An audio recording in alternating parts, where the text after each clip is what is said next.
Actually, I'm doing this archived because we are in flight as you are watching this.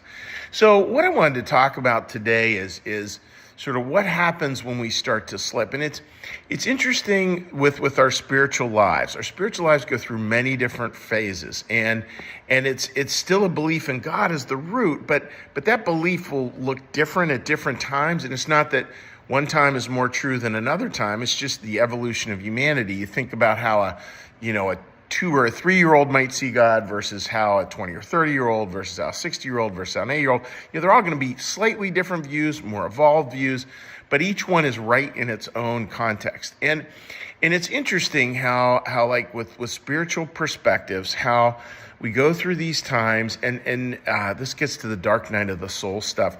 Each sort of view comes to a point, oftentimes, where it hits a certain crisis, and at that crisis, the old answers just don't satisfy anymore. They don't work anymore, and so we are led to having a new perspective, a new relationship with God, and that's why spirituality is so much like keeping at it, and allowing it to grow, even over the boring days.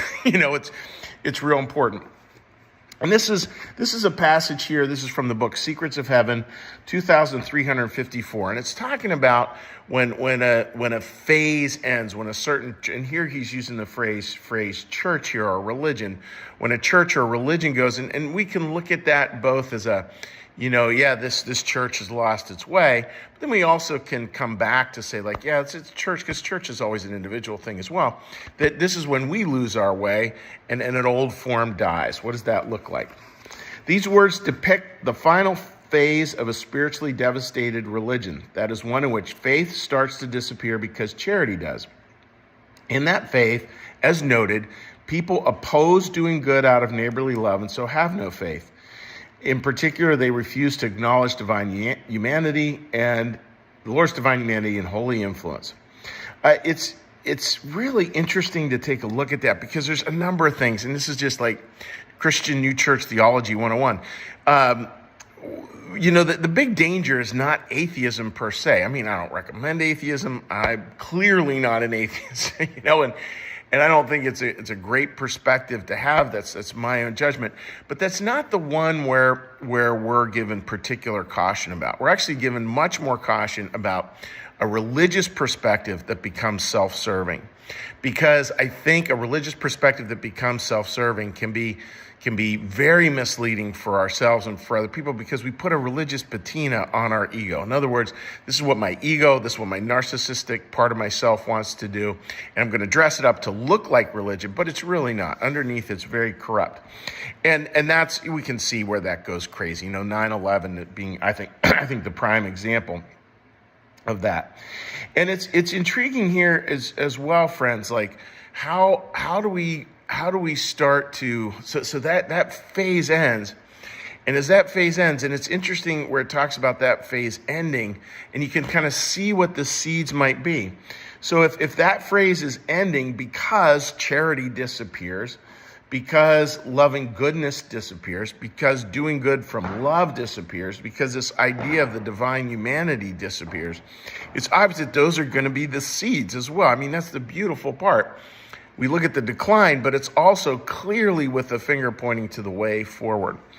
And one I want to talk about that I think is real important is, again, this idea of we start to not see the Lord's divine humanity. Now, what does that mean? That always sounds like such big theological speak. And it's like, what is way too big a concept? I think one way to understand that at a very basic level is the Lord's divine humanity. It's the idea that we can get so focused on God's divinity, we forget about God's humanity. And when we forget about God's humanity, we forget about the humanity we all share. That idea that we think of God above, human beings below. A little dangerous to think of it that way. I think we're asked much more to think of it this way.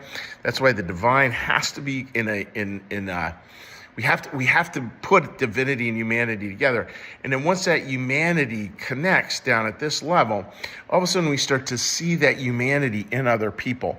And that's super critical. I mean, so much of life is based when we don't see the humanity in others, where we really see this division. And instead of seeing it like this, we start to see it like this. And inevitably, we're at the top of the pile and everyone else is at the bottom. And the fact is, what we're supposed to do is find a much more basic shared humanity that's shared across the board. So that's the point today, friends, is, there's a number of different takeaways here. One is, you may be in a fall phase or a winter phase where a certain approach to faith is coming to an end, and that's okay. Like, that happens. That is part of life.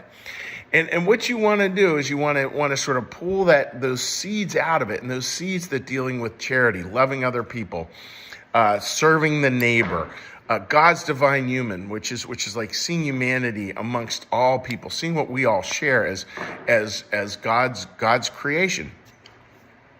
Start to see those little seeds. Excuse me. Start to see those little seeds and allow those to pull out, because it can be a little painful. And I mean, but when phases end, but you never want to throw the baby out with the bathwater. I mean, come on.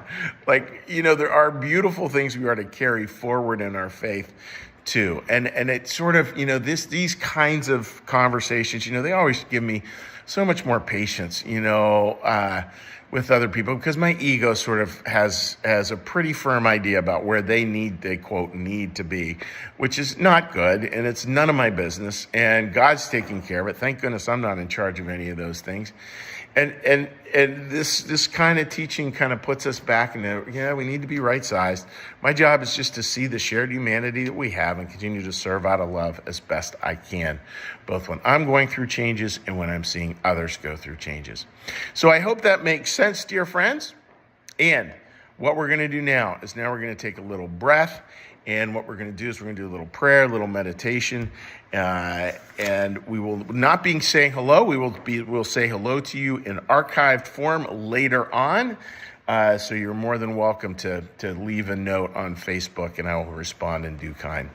So with that, dear friends, let's just do a little breathing thing here as we come into a soft landing. So a little breath.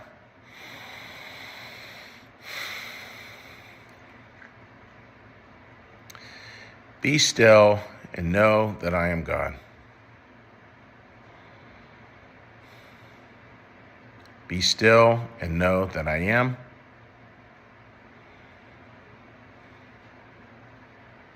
Be still and know that I.